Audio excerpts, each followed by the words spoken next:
Jaji.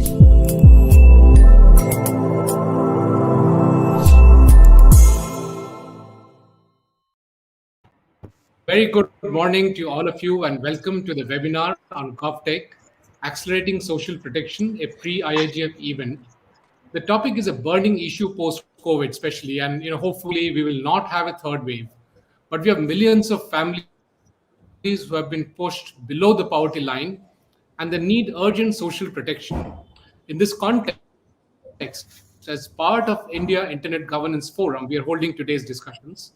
We are honored to have a stellar panel. We are honored to have Sri Anirudh Tiwari, Chief Secretary to Government of Punjab, who has kindly agreed to take time out from this extremely busy schedule to be part of this session. We have Mr. Anil Jain, who is the chair of India Internet Governance Forum and CEO of NICSI. We also have Dr. Tavi Kotka, who is the former Chief Information Officer of Estonia and an advisor to the European Commission. We're also fortunate to have Mr. Amit Shukla, who is the founder and CEO of EasyGov. I'll now request Mr. Anil Jain, who's the chair of IIGF, to give a quick background of the IIGF event and the session today. Mr. Jain. Thank you, Dr. Jayjeet Bhattacharya, Mr. Anirudh Tiwari, Chief Secretary, sir, Dr. Tavi, Amit. Good morning to all of you. So first of all, I, on behalf of the governing body of IIGF, would like to thank you for sparing your valuable time today, and you have come for the webinar, sir. The background is that, sir, Internet Governance Forum under United Nations started in 2006 under Article 72. And the basic purpose of Internet Governance Forum under UN is to have a open dialogue, discussions, and decide the various technologies, issues which are facing by the society, by the economies, by the countries, so that they can all culminate together and then come to the policy making stage. IGF do not make the policies. Policies are made by ICANN and various organizations under ICANN, which is like CCNSO, GNSO, GAG, or APTLDs and all those things. They make the policies. So this is the process. Now in IGF, another thing is that it is a bottom-up approach. It is a multi-stakeholder where discussions happens with government, with the private organization, with academia, with civil societies, with technical societies. All those things, they come together, they share their thoughts, their process, their difficulties, and then bring a dialogue and a process in which we are able to come up to the level where we can discuss and make the policies. Now, India, of course, 192 countries have joined a bandwagon of IGF. India was participating in various functions and various annual functions of IGF, but we could not start a chapter of India for IGF. We had tried 6-7 times. In fact, India hosted the third IGF meeting of the main United Nations in 2008, but we could not start. Now we have started, and I'm really thankful to Ministry of Electronics and IT, who has actually given a thumbs up. And both the Minister Ashwini Vaishnav and Rajiv Chandrasekhar is kind enough to be patron in this region, India IGF.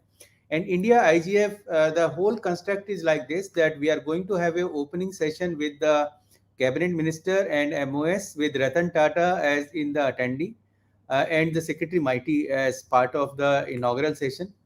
The concluding session, which is the validity session, will be chaired by Prime Minister himself. We are calling the founder of broadband, Mr. Dr. Windsurf, also part of it. So he will be there, and our Cabinet Minister will be there. Another important event will be a roundtable conference, will be chaired by Ashwini Vaishnav, and people like Mr. Satya Nadella and all those people, prominent people in the world, will be there. So there will be 3 plenary sessions, sir. One session will be headed by MOS, Mr. Rajiv Chandrasekhar. Another session will be headed by Secretary Mighty, Shri Ajay Prakash Sahani, and third session will be headed by NSA Mr. Ajit Doval. This is a construct. Under this, there will be 12 session, which will be workshops, which will be conducted by the various communities, including the civil societies, the government, and private, and everybody. And we have selected around 39 topics which can be picked up by these sessions, and then we can have a discussions at all level. At the end of all the 3 days, we are going to present a white paper. The white paper will discuss about the aspirations, the various policies which has gone in the whole process of 3 days, and then we are going to have a discussion at the IGF level. The next IGF is going to be at Poland between 6th to 10th of December. We hope that we should be able to get a slot out of that, and we should be able to work on this. The main theme of this particular IIGF will be empowering India through the power of internet. So basically, what we look today at as India itself is internet. So because what we were discussing is that we are the country which is the most connected country in the world today. Barring China, because we don't know the figures of China and what is there. Otherwise, we are the most connected. But at the same time, the problem is we are also the most unconnected country, right? Because the number of people which are not connected with us today is also the largest in the world. So I think there is a social and economical issues which require to be discussed. Another thing which is very, very important to be discussed in this particular IIGF is the multilingual internet. The reason is that in India today, not in India, of course, this problem is world over. 15% of the Indians are speaking in English and they understand English, which is the main language of internet. Whereas 85% of the literate, they are literate in their own mother tongue and in their local languages. And good number of them of us are illiterate also. Now, if we, although we are saying that we are 825 million internet users in the country today, but are they really using internet? Are they really consuming internet, or they are only consuming the movies and songs only, and very few of us who are consuming internet and doing business and uplifting the life of the people through the power of internet? So this is one, sir. India is the only country which has IDN, that is domain in 22 languages available. No other country in the world. In fact, China is the only country which has domain in 2 languages. So that is the power which India has got. So this is one area which we have to discuss.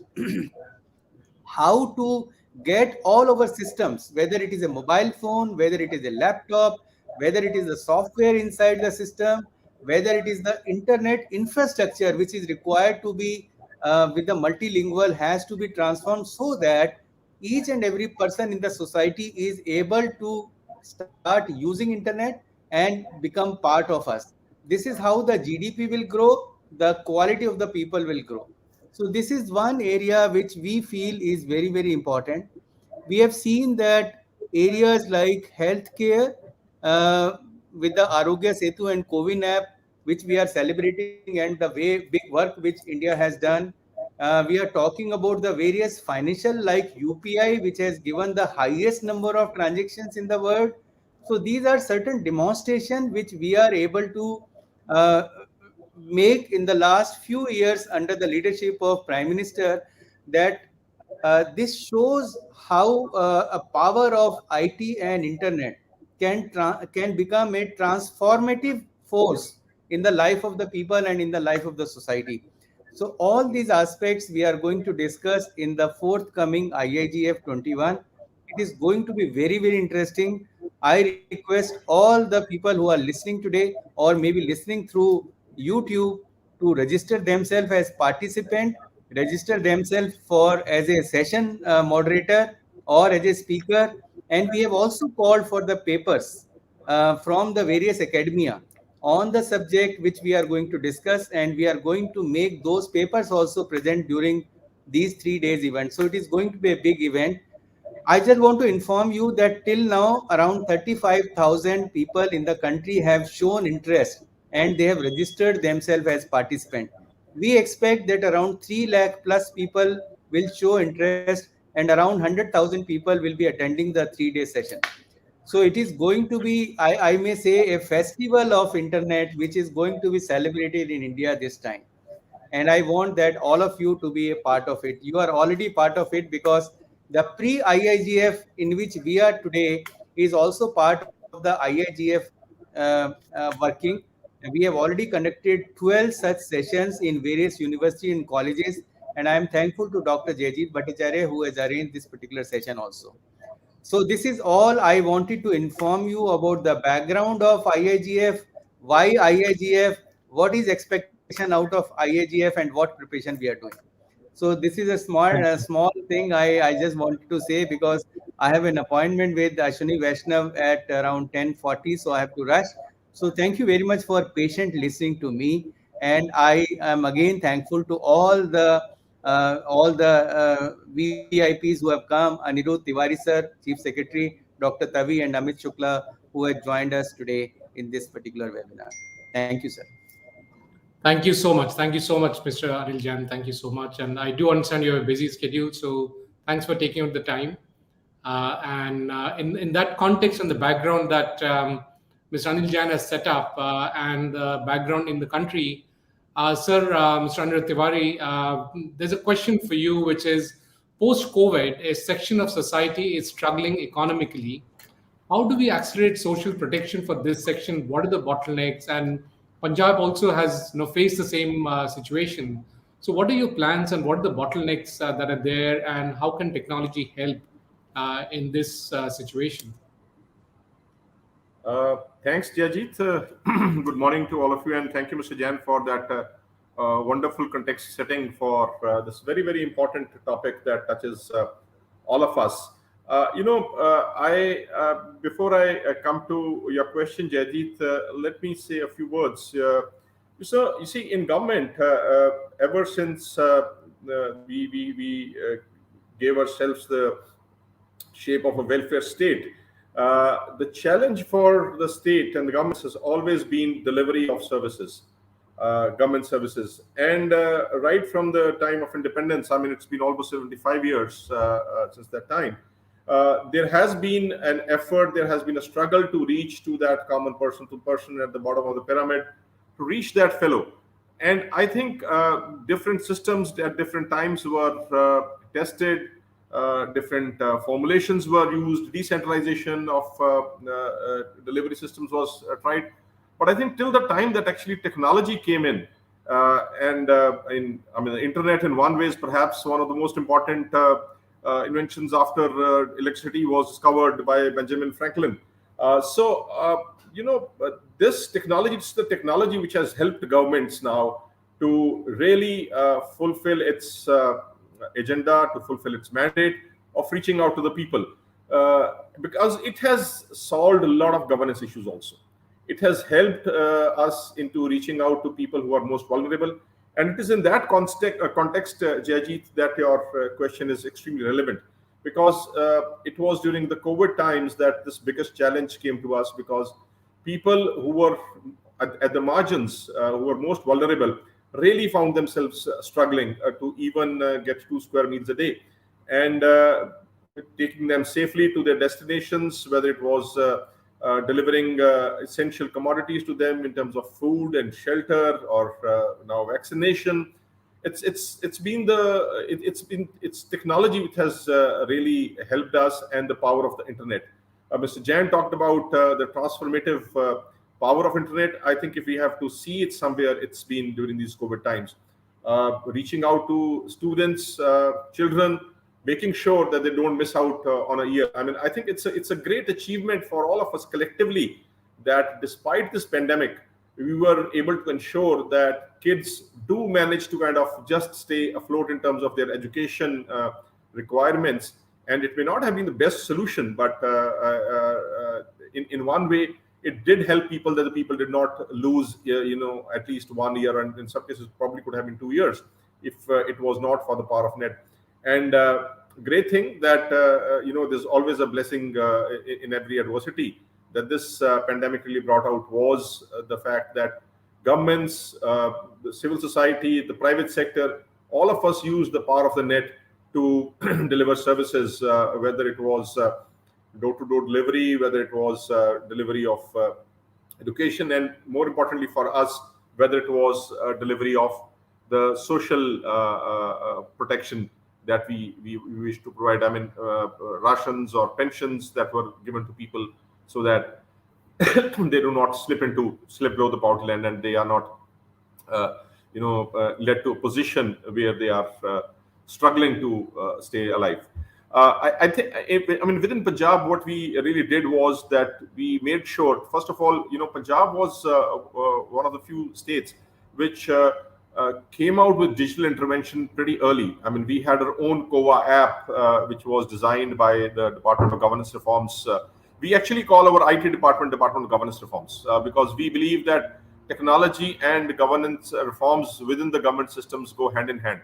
So you cannot have just a Department of Information Technology, but at the same time we are not re-engineering our government processes. So in Punjab, we've been working on this concept for a long time, and we've been successfully doing this over the years. Governance Reforms Department of Punjab came out with a COVA app, where we started by, first of all, by the issue of testing, tracing, contact tracing, looking at people who were arriving from abroad, making sure that they were lodged in safe places. Those are the kind of things that we did initially. Subsequently, the education department used technology to reach out to the children studying in government schools.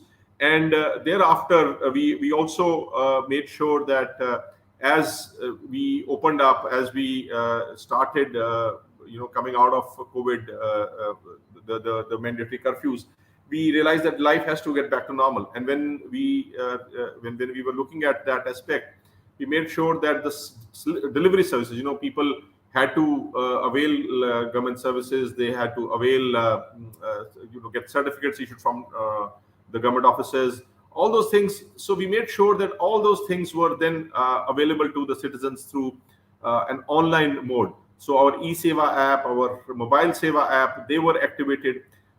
We made sure that DBT, I think DBT was again one big transformative effort that the government had made, both at the federal level and in the states, where we were able to reach out to the citizens, whether it was pushing their social security pensions, whether it was giving them subsidies for other, and of course, in terms of management of the infrastructure for COVID, or in terms of later on when we were passing through the second wave, managing the beds, managing the receipt and distribution of oxygen. That was again where technology really helped us. And Punjab used the oxygen management systems, the bed management systems. All of these were used and integrated with our COVA app. And this was something that was available to all citizens at one go. We made sure that subsequently when people were to take admissions into government schools and government colleges, specifically on government colleges, now we have a common online admissions portal. We activated our grievance redressal system very quickly, including connecting it with a 24/7 call center, so that any issue that a citizen faces, whether it is in terms of COVID, whether it in terms of his other requirements, day-to-day requirements, they are handled and on an end-to-end basis. Of course, you see, challenges remain. I mean, as Mr. Jain also mentioned, despite the fact that we are the most connected country, we are also the most unconnected country. I mean, there's still a host of people that are still not able to access technology. For those people, we have made sure that we have Seva Kendras all over the state. And so, the departments deliver their services in an online mode. But as a citizen, if you do not have access to technology and the internet or in your own home, there is a Seva Kendra available which would help you do that, which is either within your village or probably in the next village. We have a huge network of these Seva Kendras which are functioning all across the state. And we have also been delivering these services through e-Seva and m-Seva modules. So, in nutshell, if I can say that COVID really helped us in reaching out during COVID times. The technology helped us in reaching out to our people, in delivering the services and also delivering urgent care. That was something that was, I think, very, very important for us. Managing the flow of people coming in, returning from other states or from other countries, lodging them in safe places. Then even when it was an issue of shifting people from here back to their homes, if they had to go back, all these things were in a way anchored in technology that the net provides. Thank you. Thank you so much. I think that's a wonderful use of technologies that Punjab had, and I think it's a great learning for the rest of the country from what Punjab achieved during the COVID times.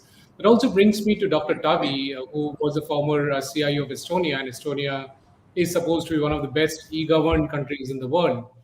And under Dr. Tavi's leadership, there were a lot of initiatives that were taken up to reach out to the population of Estonia and to provide services.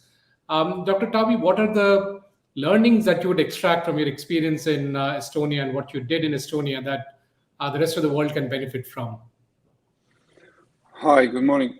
First of all, I have to give credit to engineers taking this position before me. I mean, Estonia has been developing their ICT infrastructure for the whole country already since 1999. And I think our biggest learning is that the catastrophes like COVID or nature provides to us, they happen time to time.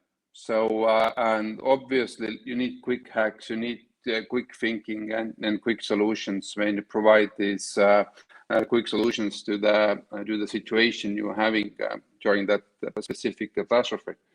But you always have to keep in mind the long view, the long journey. And here, Estonia has taken very clear, concept that every ministry, every department has a specific task to do. And also, if you have a specific task to do, it's also your call, like what kind of tools you need to build. But there are certain rules. So, for example, one rule is that if one department already has information that you also need, they have to give it to you. And actually, you are prohibited to ask this information from the citizen twice. So this way, I mean, every department deals only with their own data, and it's easier to protect the data, and you only have to focus on secure connectivity between the agencies. And Estonia has achieved that together, with Finland. We both used the self-made product called X-Road. So that's, I think, was one of the key issues. Another key issue is you have to understand who are your customers. So for us, it was extremely important that our population registry is as good as it can be, meaning that we very well know who are the citizens, who are not the citizens, who lives, who. So let's say if we have a natural, Estonia doesn't have a natural disaster, but still we have some floods and things like that.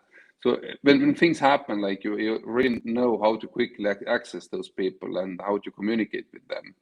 So and it's important that you give all the information to the departments that deal in particular crisis, you give that data to them.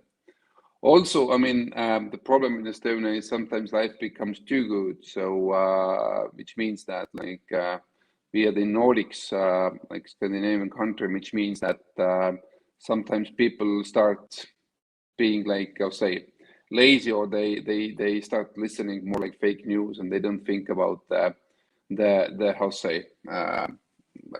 help of the society so much anymore. So, for example, with the COVID, Estonia has vaccines available to everybody already many months ago, but there are a certain amount of people who just don't want to become vaccinated, and on the same time they are. In this way, they actually become an extra burden for our healthcare sector. So, you can't help everything with technology. There's always a momentum where people also still have to have a brain. Thank you. I think that's very, very interesting. It's quite insightful also. With that, I'll come to Mr. Jan because he has to rush away. And Mr. Jan heads an organization called NIXI, which is virtually the custodian of Internet for India. And in that role, Mr. Jan, what do you think is the role of NIXI in providing the support for social protection, especially in the context of local language support? And I know you have been supporting startups such as EasyGov, who are deeply involved in the sector. But beyond that, also, what is it that NIXI can provide for governments such as Government of Punjab and other governments who need this help? Thank you, Jajit. As I said, that India is the only country which has IDNs which are available in 22 local languages. So we are working and delivering those IDNs. Now, these domains are available free of cost to the people who are purchasing a normal domain.in with us. So we are not charging anything from the people. Otherwise, in case anybody is purchasing a IDN domain, we are giving a discount of around 40% to them, so that they can pick up it fast and do it. We have already committed to the government of India that they are going to digitize around 100,000 villages, and NIXI will provide not only the domain but a email in the local languages, and also will prepare a website so that the complete digital identity can be given to all those villages, and it will be absolutely free, which will be given to the people initially for the first year, and then once the villagers are able to come up themselves, then we may charge from the second year or maybe from the third year, depending on the situation at that particular time. Third thing which we are doing is that now we are building up and offering a common package, because domain does not mean anything. Once you purchase a domain, you have to create your own email ID, and you also have to get a website also prepared, which will be beneficial to the public in large. So we are now offering a bundled service, providing a email along with the domain, and also getting you attached with somebody who can prepare a website for you, so that you get a package on this. Another thing, initially, right now, we are providing a free email, a free language email to all of you, free of cost, along with a multilingual domain. For example, Jajit want a Jajit dot Bharat as the domain with them. So we are providing a email Jajit at the rate Jajit dot Bharat as free. Now, this email which I have just explained to you is a very personalized email. Now, once you get a personalized email, normally you would like to keep it for the life with you. So that is the advantage. So we want that, in fact, we are now aiming to ensure that every citizen of this country should have their own digital identity, and this will be integrated with the other identity which people have, for example Aadhaar and other identity in future, so that it become a unique identity to the people, and only 10-digit code is required for delivering any government services or consuming any government services in future. So this is, in short, I just want to inform you what we are doing. In addition to this, government has come up with a scheme called National Language Translation Mission. Now, this National Language Translation Mission is aims to ensure that each and every citizen of this country is using internet, whether they are English speaking or non-English speaking. In fact, we have gone to the extent, even an illiterate person, if, for example, a person in Punjab, say lady 89 years old in Punjab who understand only Punjabi, want to talk to her friend who is in Kerala, and she is also similar age. Now, the other lady only understand Malayalam. Now, if they are talking to each other, maybe through computer, it is not possible unless there is a language translation. So we are working on a situation where a spoken language get converted into text. The text in Punjabi will get converted into the text in Malayalam. The text in Malayalam will get converted into the speech in Malayalam, so that when they talk to each other, it is a transparent movement of the information between these two ladies. And this power of technology is getting built up. NIXI is mandated to support several startups who are working in NLTM, and we have already started exploring those places, and we will be helping those startups. In case there is any other startup at Punjab, we would love to support them also. Thank you, Jajit. Thank you. And Thank Jajit, you. Really you hope. have to leave now. I think it is already late, so I'll just push on. Thank you Thank very you much, so sir. much. Thank I you really all appreciate it. for. And Punjab takes up your offer and gives a free Gurmukhi ID to all its citizens. Thank you. So And the have a context good day. that thank you so much. For the context that Mr. Jan set up, Amit, I would like to come to you because very clearly Mr. Jan said that in every panchayat and every village, they will get their local language domains and local language identification. In that context, how do we ensure that the social welfare delivery at scale reaches to the last mile, to every village, to every panchayat? And what can be the best possible approach to do that? Thanks, Jajit. So Panchayat has a very key role to play. We brought that into the constitution that the local self-government unit will be the center of the governance for at least when it talks about the subject. Those can be governed by the panchayat at the local level. Unfortunately, the devolution of power, I will not say a blanket statement that it has not happened anywhere, but it varies. At some places, the devolution power happened, and some places it is still yet to happen in the desired way. One of the reason that people talked about why the state government or the central government couldn't devolve the power to the panchayat because of the capacity at the panchayat, and in the governance, the process, the auditability, accountability is very important factor, because there was no capacity and a capability in the panchayat. Probably that's the reason the devolution of power couldn't happen to panchayat, and panchayat was not given that kind of authority or a power uh, that is desired in social protection space. With the help of technology, what great thing has happened, that the technology can fill up the gap of a capacity and a capability that was there earlier, both from a manpower point of view and both from a talent point of view. We can limit the role of a panchayat to identification and the verification of few data points. So what I think Dr. Tave is here, and there can't be a better person than him to talk about one data, one source. But the point is that the whole welfare system, whole government to citizen services and the scheme can be delivered with the help of panchayat alone.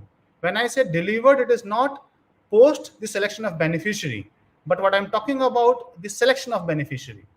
When we are selecting the beneficiary, we may not be at the maturity level of Estonia, where we have all the data points. Those are in verifiable stage. It can be verified, and getting a data point somewhere around 200 would be a challenging task, and we can't wait for that day to happen and then we start delivering social protection. So till that time, this data gap is there. We need to leverage the power of panchayat to get this data verified.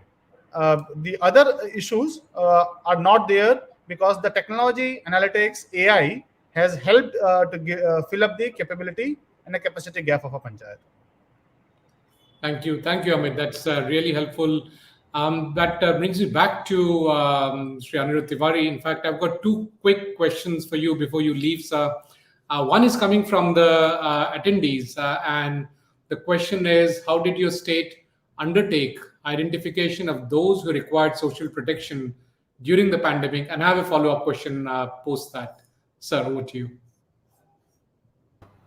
You know, again, the issue of reaching out to the vulnerable and the marginalized in the during the times of COVID was a huge challenge, given the fact that it was very difficult for people to reach out physically.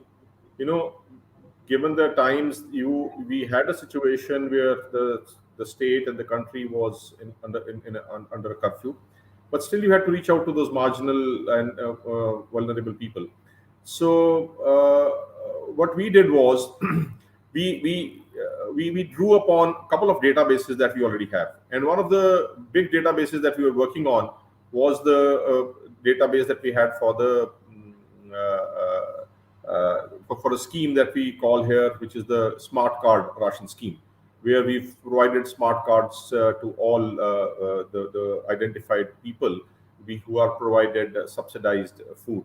Now, this was one database that we have. Another database that we had was the Social Security pensions, where we are providing pensions for people who are old, widows, destitute children. Now, these were the two main databases that we worked on. But and of course, they helped us into reaching out to these people who otherwise would have been left out. So what we did was, but what we realized was that ultimately it was important for the state actually to have a unified data set, and that set us thinking about moving towards an enterprise architecture kind of a situation, something that Dr. Tavi was mentioning. You see, most of the departments are operating databases, data sets which are in silos. Now, what we would really want is that they really talk to each other. They have a unified platform. They were working on a common architecture. And as something that Dr. Tavi also mentioned was that ultimately we have a situation where once we get an information from a citizen, that information is never sought again from him. So we are now working on a Punjab enterprise architecture model.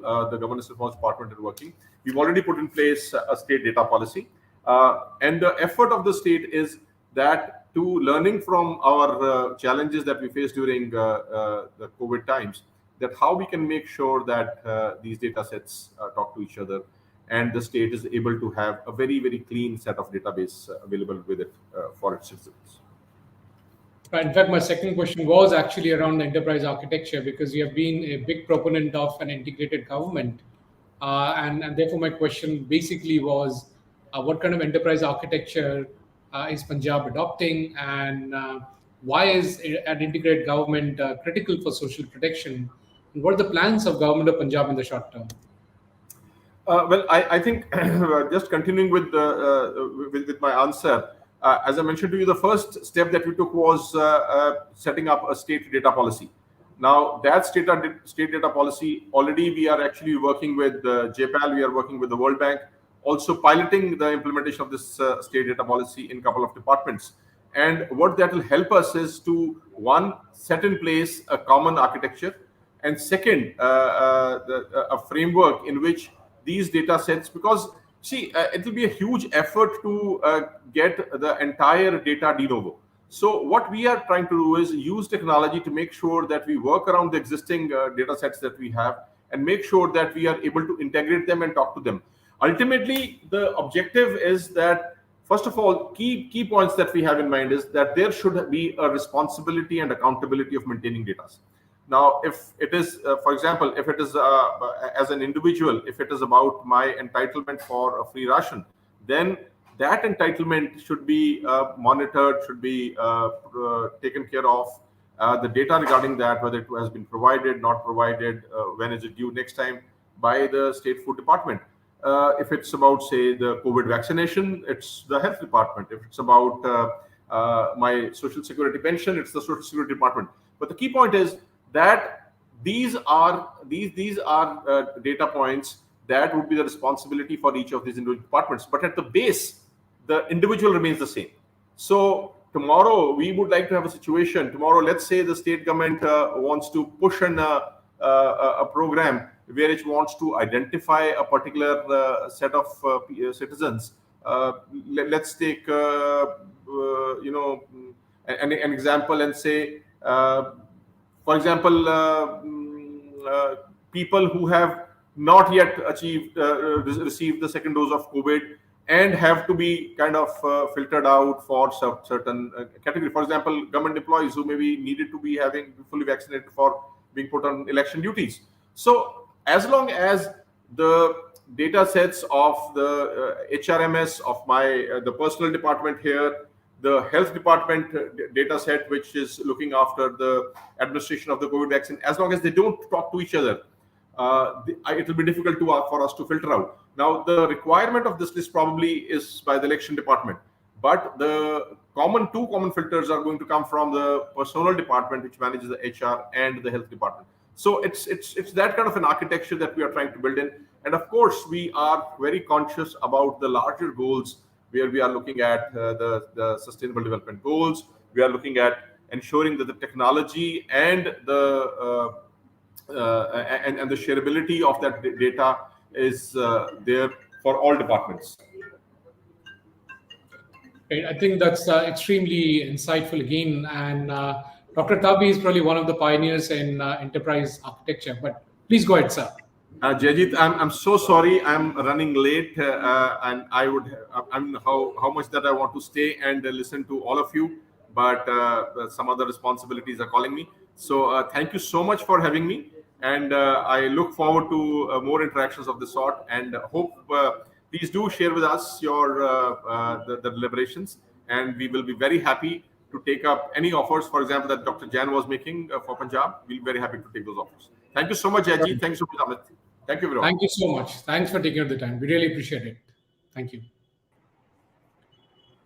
So continuing with where we left with the Chief Secretary of Government of Punjab, Amit, you have had deep experience in actually rolling out solutions in India. And after that, I'll come back to Dr. Tavi also, because he's one of the pioneers in government enterprise architecture. But Amit, my question to you is, what can be the potential challenges in working with the various government agencies who need to provide data for social protection?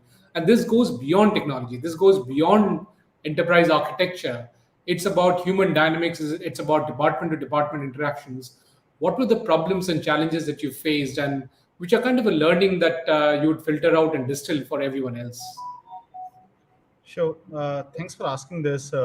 This is one of the philosophy that we are trying to onboard the government in a number of states. So I will start with the example, and as you rightly said, it is about technology, but more than that, it is about the mindset. It is about the philosophy that we need to agree upon. So many people have gone for once they change the name, they have to go and change their all possible identities in India.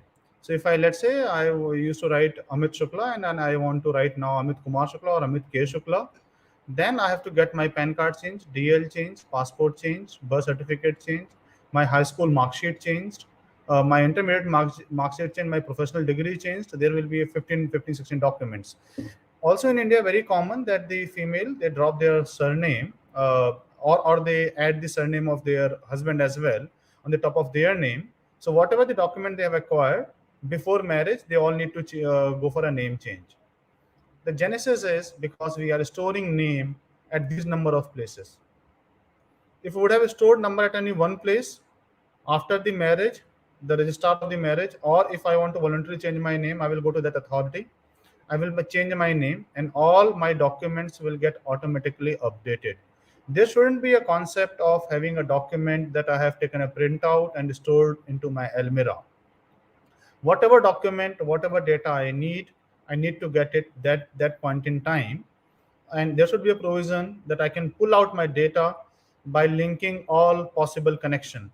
And this is what, right, the data exchange network and data is all about. For that, I think what I keep on advocating, we need to learn from Estonia.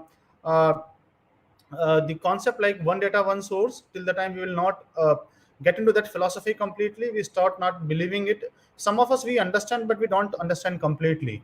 If we would have been understanding this concept, we will not do a project like social registry, right? And I think probably I will ask Dr. Tavi to share right his experience about the social registry. That is what, right, I heard many of the states are doing. Is it aligned with the one data, one source? If it is not, what should be the format? Because there is a purpose for which social registries are made, that to get a 360-degree view about the family, that how, if I know my family is better at the time of a COVID or a pandemic, I can deliver the benefit faster. But to do that, do we need to create a social registry or not? That's the kind of a question, right? I'm still want people to debate and discuss. Right. Thank you. Thank you so much, Amit. There are a few questions from the attendees to Dr. Tavi, and I'll just read out the first one. There's a few more, but I think we can only cover two in the interest of time. So the first one, Dr. Tavi, is how did your state undertake identification? Sorry, this is how does Estonia balance the presence of a comprehensive population registry against the concerns of surveillance and privacy? Oh, no. It's actually a very huge misconception that you lose privacy if you create a population register or if you create social register, etc. I mean, it's one of the, I would say, most delicate information is actually your healthcare information. And as long as healthcare information is on paper or like only in hospital system, how can you guarantee that nobody looks at your data?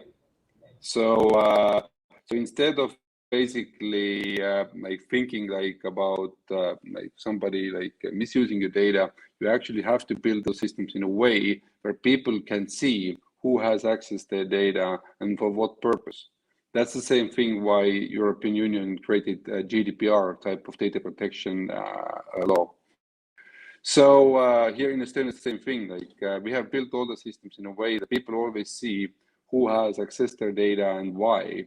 And if there is no explanation, that person gets fired or even goes to jail.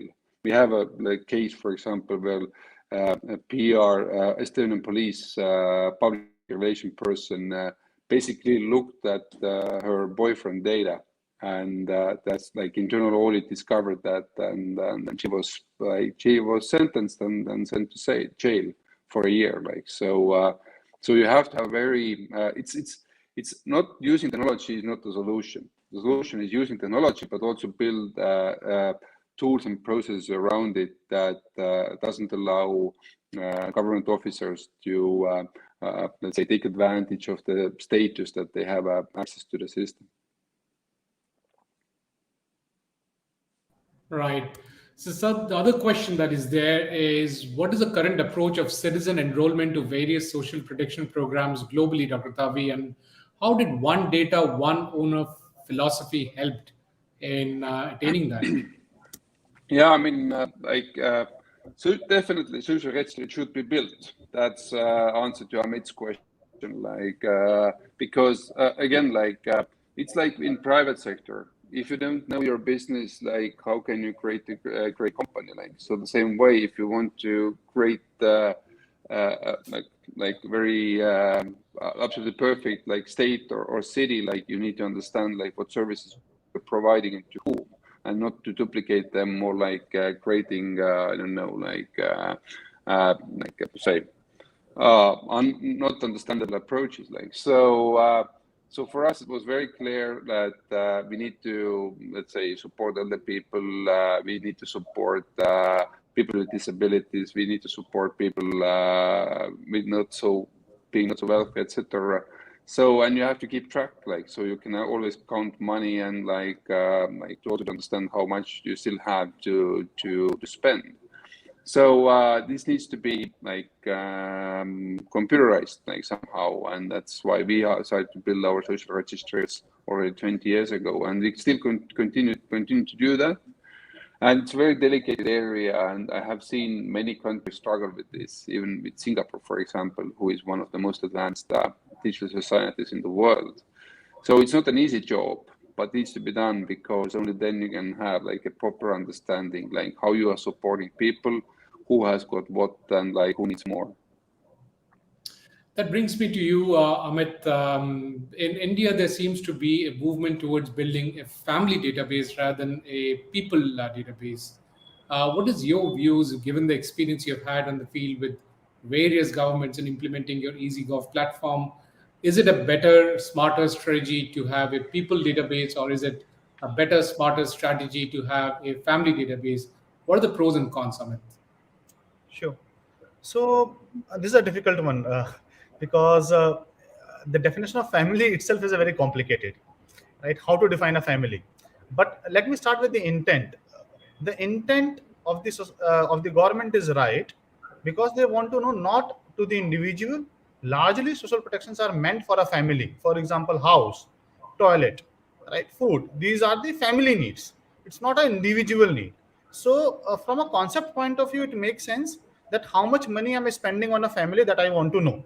So if I'm giving a scholarship, if I'm giving a pension, I'm giving a housing assistance, I'm giving a food security, what is my total spent on a family? Obviously, I need to know what is the definition of a family. So what we did, we borrowed the concept of a family in n number of states from Food and Civil Supplies Department. That is our the food. But they, in their act, for their own purpose, rightfully defined family as as a unit that has a single kitchen. But is this same definition of a family applicable if I'm giving a housing benefit? So what I'm trying to say here is that I can't have a hard-coded definition of a family. It has to be built for the social protection when you need to decide it. So let's say I'm deciding a food as a benefit, then kitchen definition is a right.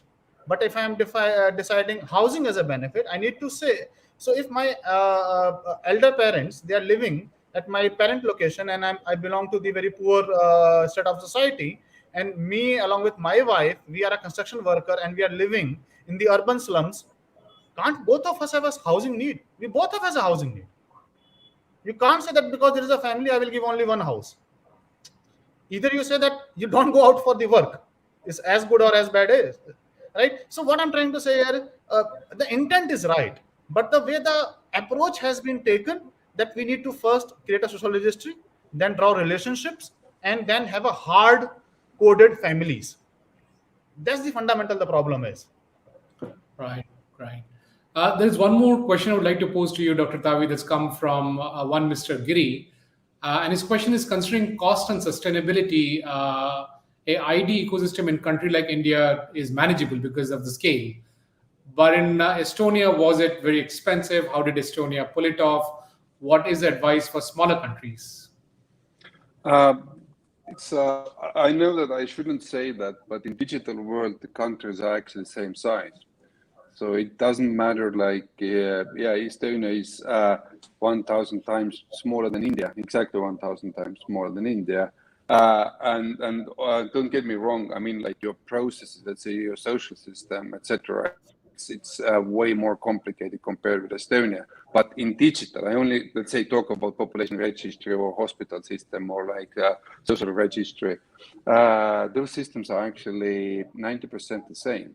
I mean, let's take an analogy from the banking. It can't be, I think you all have experienced internet bank, like, so you can't say that India is 1,000 times bigger, so India can have like all kinds of functions in the internet bank, and Estonia is a small country, we can only check our account balance. So it's not the same. I mean, yes, you have like more records, like basically, if you think about Excel sheet, like you have more rows, but the columns are the same. So the question comes back to the scalability, but scalability nowadays, getting more extra computing power, etc., it's not so expensive anymore. So it's still like, and vice versa. I mean, the cost per transaction, we both need to build similar stuff. Let's say our hospital system is the same, like in Indian hospital system. I mean, the IT system. But we only manage, let's say, couple of hundred of thousands of people with those kind of systems, but you are manipulating or like you're dealing with millions, which means that cost per transaction is way cheaper in India. So in the end of the day, investing into IT, investing in ICT, investing into digitalization pays back way better in large countries like India compared with small countries. So if the question was, should we do it? Yes, definitely you should do it. Does it have to be expensive? No, it doesn't. And that's actually one of my concerns, that India uses a lot of help from, let's say, big players who see India as a great country where to get like great revenues. Like, so be careful with this and trust more your own people there. Like Estonia built our systems mostly by Estonians, basically people living here, because again, like we have also had the language issue. We have our own language, so it's people from outside. It's very hard to play on that market. But another thing is that like local people or local companies, they know better, like the best, like the local market. And if you use them and buy from them, it's like normally 10, maybe 20 times cheaper than buying from a foreigner. Right. So we have completely run out of time, and I would like to have a quick one-line advice from you, Dr. Tavi, on how digital should really be used as a next step for social protection, and the same from you, Amit, after that. So over to you, Dr. Tavi. One quick line on what should be the next step. Yeah, I mean, like we also came from Soviet Union times, like basically started from scratch, and when you have limited resources, it's very important to understand that you manage those limited resources in an honest and proper way. And for doing that, like you need transparency. You need to understand like to whom you have supported, who you haven't supported, etc. And it means that like people who are on the ground, who actually see those families, who see those people, they should have proper tools to deal with, and they have to have transparency that like that there are no, like say, tricks or things that like people actually have like 2 incomes, 3 incomes, or 4 incomes, and like they are not saying this to you, and like you're giving them too much, and there are some other families who actually need more. So it has to have proper tools, information gathered from different systems, and provided for the people who are on the ground. That's very important. Thank you. Last word from you, Amit.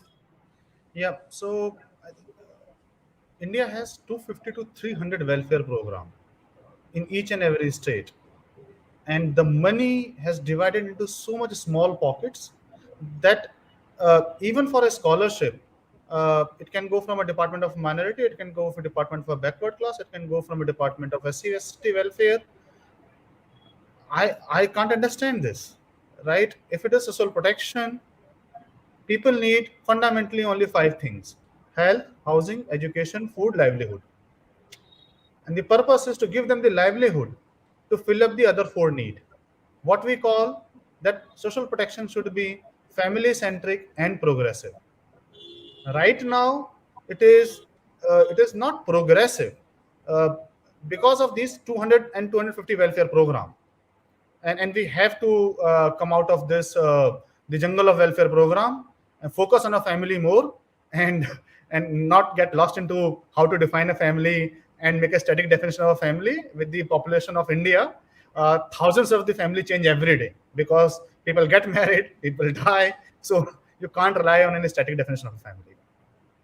Thank you. Thank you so much. Thanks, everybody. I think this has been an absolutely enlightening conversation. I think it'll be very, very helpful for the agencies and the governments in India. So thank you so much for sharing your views. Thank you.